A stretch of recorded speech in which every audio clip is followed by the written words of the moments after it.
नमो भगवते वासुदेवाय। नमस्कार दोस्तों, आज के इस वीडियो में हम जानेंगे कार्तिक माह का आरंभ साल 2024 में कब होगा और कब समाप्त। पूजा की विधियां क्या होंगी, कार्तिक स्नान में नियम क्या होंगे, इस माह में तुलसी जी को सिंदूर लगाना चाहिए अथवा नहीं लगाना चाहिए, किन चीज़ों को कार्तिक के माह में नहीं खाना चाहिए, जल सबसे पहले सूर्यदेव को चढ़ाएं या फिर तुलसी माँ को, साथ ही कौन से ऐसे 5 पौधे हैं जिनकी सेवा कार्तिक के माह में अवश्य ही करनी चाहिए, क्या कार्तिक के माह में तुलसी पौधे का दान करना चाहिए या नई तुलसी लगाना चाहिए अथवा नहीं, वह सभी चीज़ें आज के इस वीडियो में हम जानेंगे। आइए वीडियो को हम स्टार्ट करते हैं। नमस्कार दोस्तों, कैसे हैं आप सभी। उम्मीद करती हूँ आप सभी स्वस्थ होंगे, सुरक्षित होंगे और आप सभी को उत्तम भविष्य की कामना करते हुए आज का ये वीडियो स्टार्ट करती हूँ। शास्त्रों में बतलाया गया है कि कार्तिक के माह जैसा दूसरा कोई अन्य पवित्र माह नहीं है। जिस प्रकार से एकादशी का व्रत के समान दूसरा कोई अन्य व्रत नहीं है, गंगा स्नान से बढ़कर दूसरा कोई स्नान नहीं है, ठीक उसी प्रकार से कार्तिक के माह से श्रेष्ठ दूसरा कोई माह नहीं माना जाता है।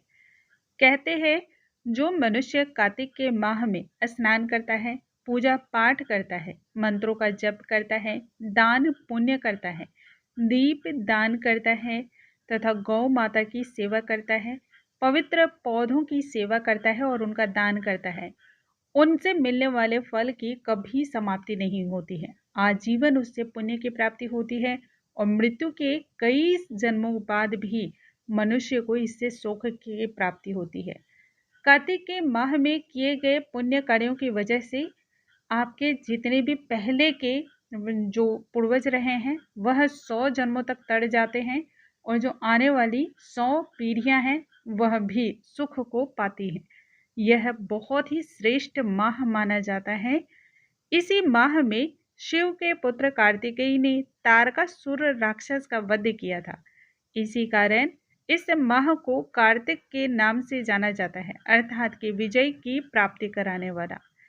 इस माह में जो व्यक्ति संपूर्ण नियम धर्म का पालन करता है उनकी समस्त इच्छाएं भी पूर्ण होती हैं। साल 2024 में कार्तिक माह का आरंभ 18 अक्टूबर को होगा और दिन शुक्रवार होगा एवं इसकी समाप्ति 15 नवंबर को होगी और दिन शुक्रवार होने वाला है, यानी कि शुक्रवार से आरंभ होकर के शुक्रवार को ही समाप्त होगा।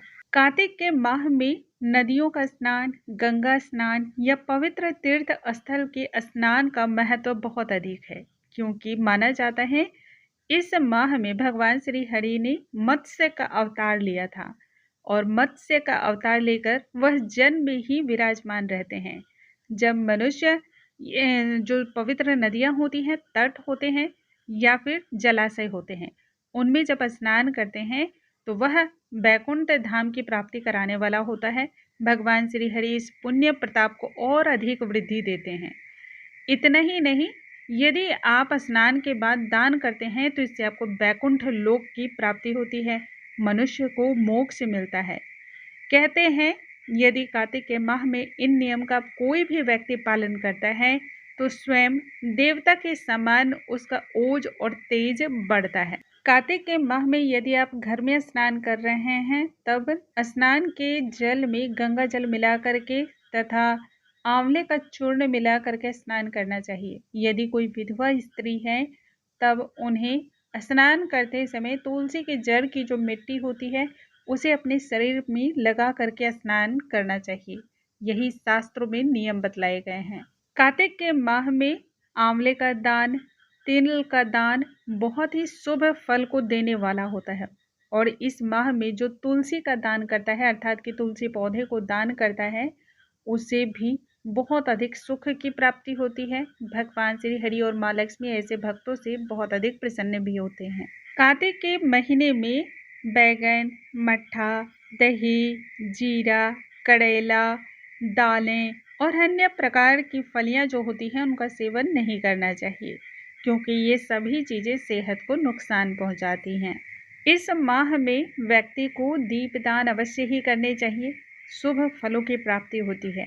नदी में, जलाशय में या फिर जो पवित्र पौधे हैं, गौशाला, इन सभी जगहों पर दीपदान करना चाहिए। देवालय में दीपदान करें।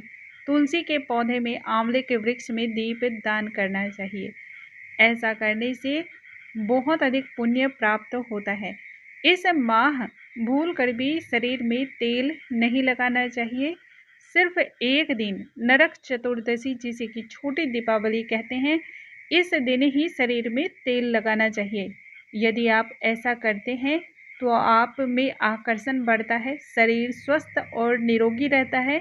साथ ही आपकी ओर एक अलग सा खिंचाव होता है, यानी कि लोग आपसे प्रभावित होते हैं। कार्तिक स्नान करने के पश्चात सबसे पहले भगवान सूर्य नारायण को जल अर्पण करना चाहिए और उसके बाद तुलसी जी में जल अर्पण करना चाहिए। कार्तिक के माह में पितरों के निमित्त भी जल अर्पण करना चाहिए, तिल मिला करके।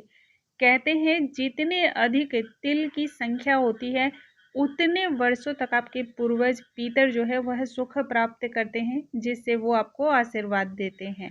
तुलसी का पौधा लगाने के लिए सर्वश्रेष्ठ माह जो माना जाता है वह कार्तिक का माह ही माना जाता है। कार्तिक के माह में तुलसी का दान भी करना चाहिए। मंदिर में या किसी अन्य व्यक्ति को भी यदि आप तुलसी के पौधे दान करते हैं तो उससे 100 कन्यादान के बराबर पुण्य फल की प्राप्ति होती है।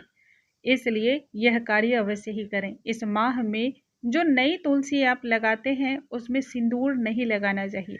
कहा जाता है नई तुलसी का जो पौधा होता है वह छोटी सी कन्या के समान होता है।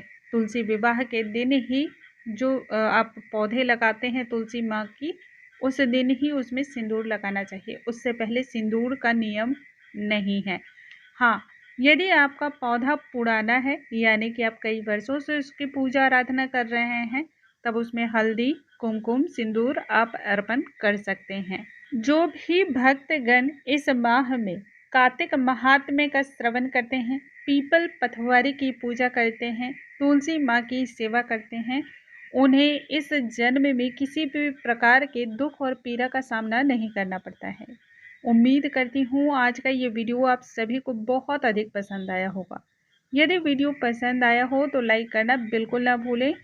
अगले वीडियो में नई जानकारी के साथ हम फिर से मिलेंगे। तब तक के लिए नमस्कार दोस्तों।